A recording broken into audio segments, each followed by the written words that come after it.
legacy with a chilling twist. A facade of workers' advocacy cloaks a darker tale.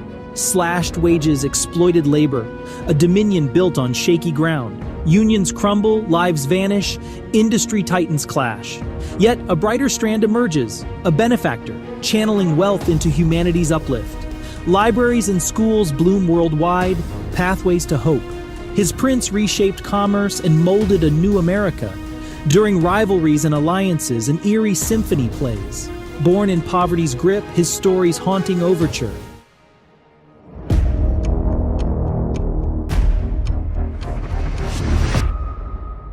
Whispers of young Andrew's origin, nestled in a dim Scottish cottage shared with another hapless family. Amidst the clatter of looms and dreams, the specter of the Industrial Revolution lurks, leaving wreckage in its wake. With a father's livelihood obliterated, the family's yearning gaze turns to a distant land of opportunity, beckoning with promises of a brighter future.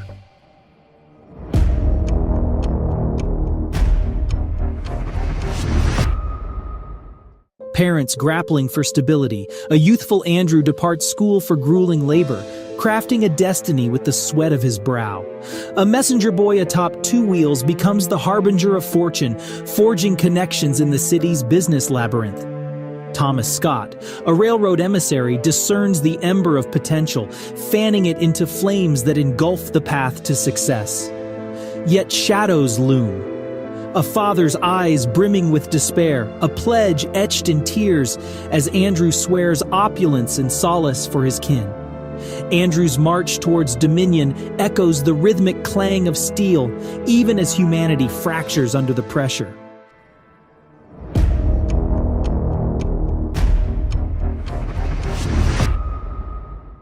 In the towering steel structures that reshape the American skyline, a chilling turn of fate awaited Andrew Carnegie. The steel tycoon's success met a menacing halt as a relentless economic storm cast its shadow over the railroad industry. The rapid expansion of railroads had bred competition, and as the economy staggered, so did the fortunes of those dependent on the iron tracks. Steel orders plummeted, strangling Andrew's enterprise. In this turmoil, a predatory figure emerged, John D. Rockefeller, the oil magnate with an insatiable thirst for power. Exploiting the railroad's desperation, he manipulated deals that ultimately pushed these companies into ruin. Among them was Andrew's former mentor, Tom Scott, whose fall Andrew attributed to the hands of Rockefeller. A sinister rivalry brewed between the king of steel and the king of oil, driven by vengeance and ambition, their paths converging in a macabre dance.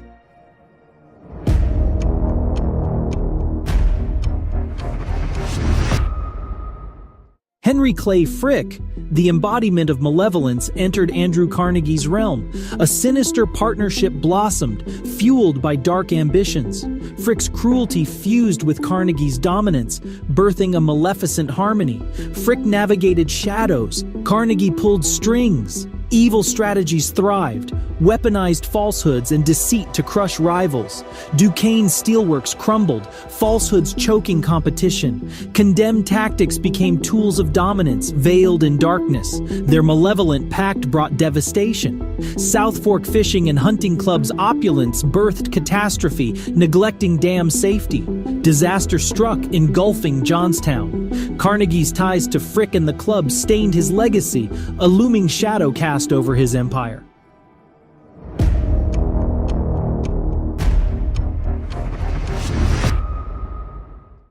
A storm of discontent gathered in the heart of Andrew Carnegie's steel empire. The workers who toiled tirelessly in his mills had grown weary of their meager wages and oppressive conditions. Strained by the yawning divide between their labor and Carnegie's swelling fortune, their patience snapped like brittle threads. The shadow of resentment draped itself over their souls. Amidst this turbulence, Andrew's public persona masked a darker truth. His grand words of workers' rights and unions were a veneer, easily peeled away to reveal the evil puppet master pulling the strings. A library built for show, a disguise of benevolence, while the workers remained shackled to their labor, voiceless and exploited. Andrew, the grand conductor of deceit, wielded his puppet Henry Frick as the enforcer of his sinister agenda.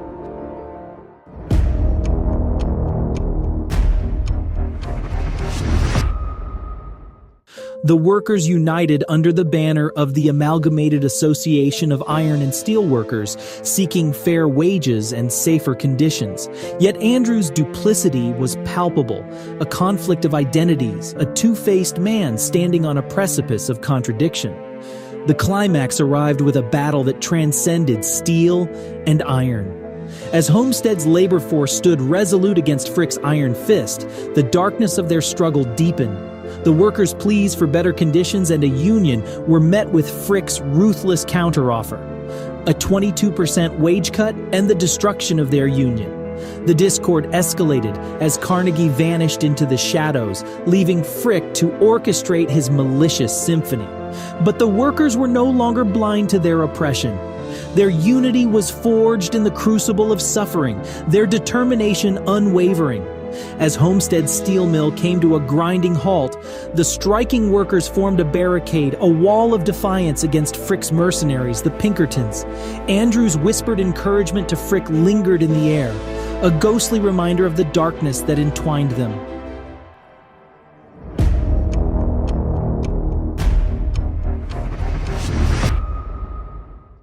In 1892, an ominous cloud blanketed Homestead. Frick's Pinkerton agents descended, aiming to quash strikers. Workers stood firm, wielding makeshift arms, igniting a brutal clash.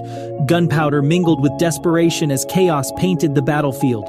Flames engulfed a train car, the water rippled with dynamite, and oil ignited. A nightmare etched in destruction. Unyielding workers faced Pinkertons, once deemed invincible, now humbled. Amid fading gunfire, dignity and justice hung in the balance. Lives were lost, and blood and industry's stench mingled. Resilient workers prevailed, a chilling testament to unwavering spirit in darkness.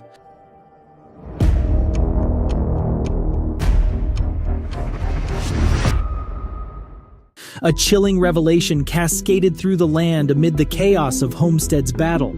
The governor, alarmed by the bloodshed, dispatched an army of state militia, numbering 8,000 strong, to quell the turmoil. Yet their arrival ushered in an eerie shift. They weren't there to restore peace, but to reclaim the steel mill for Carnegie's insatiable empire. The workers, already beleaguered, found themselves surrounded by an overwhelming force. They were forced to surrender their fortress, cast aside, and their dreams and livelihoods obliterated. Frick, the puppet master of agony, seized the opportunity to reopen the mill with cheaper labor, callously discarding the original workers like pawns on a twisted chessboard.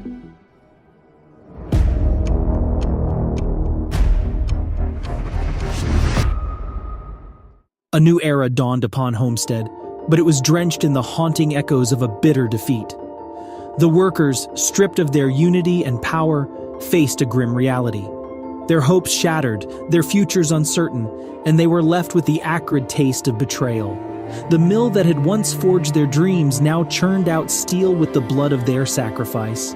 As the years rolled on, the legacy of Homestead's turmoil lingered, casting a dark shadow over Andrew Carnegie's reputation.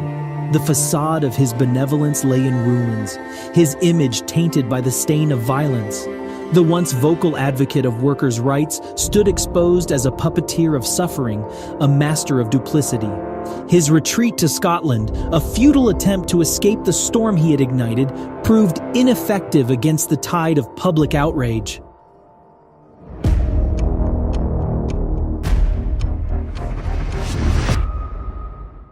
The fallout resonated through the years, leaving scars on the souls of workers and magnates alike.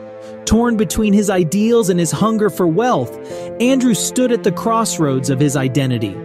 The ghost of Homestead haunted his every step, a reminder of the consequences of his ambition. The clash between Andrew and Frick, once a partnership of ambition, crumbled into bitterness and resentment. The venomous exchanges, laced with accusations and regret, tore apart what was once an unbreakable bond. Frick's departure from the helm of the empire marked the end of an era, a final act in their tragic drama. As the two men retreated into separate realms, their legacies diverged. Frick's taunts from the shadows mocked Andrew's decisions, a testament to the festering wounds that had never truly healed. Their empire, once a symbol of steel and unity, now stood as a fractured monument to ambition unchecked.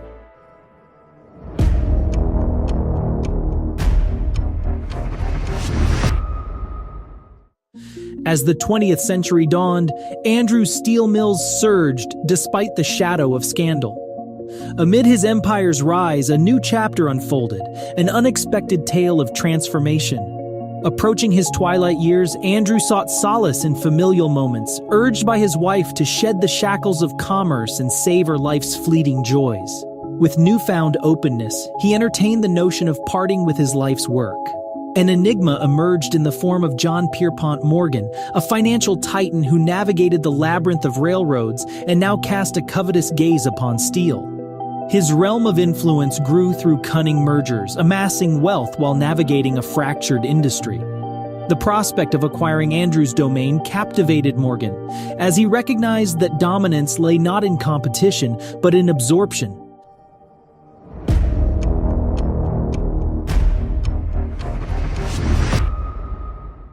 The inked figures on a fateful document marked a seismic shift, a pact sealing the most fantastic deal in history. The empire born from Carnegie's toil and strife was absorbed into the tendrils of Morgan's grasp. The once mighty steel magnate, synonymous with industry, now took his leave, leaving steel to forge a new identity as U.S. Steel. A question loomed as Carnegie claimed the title of the world's richest, yet whispers of consequence echoed in the shadows. The price of his riches, an array of sorrows and choices that carved a path littered with suffering, led many to ponder the worth of such triumphs.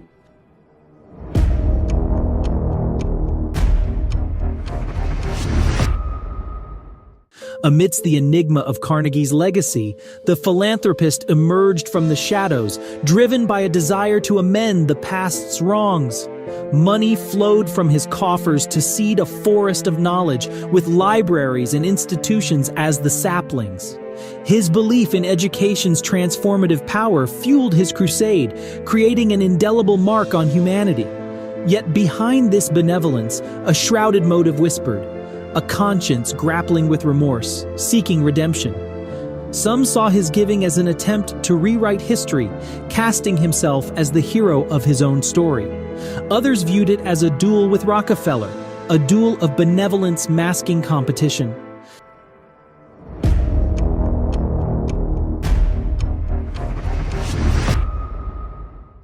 As life's final act neared its curtain fall, a peculiar tale of reconciliation unfolded. The feud-ridden past beckoned Andrew and Frick, whose rift had etched scars on their legacy. A message passed, an invitation from the abyss of time, a chance to mend the fractures that tore them apart.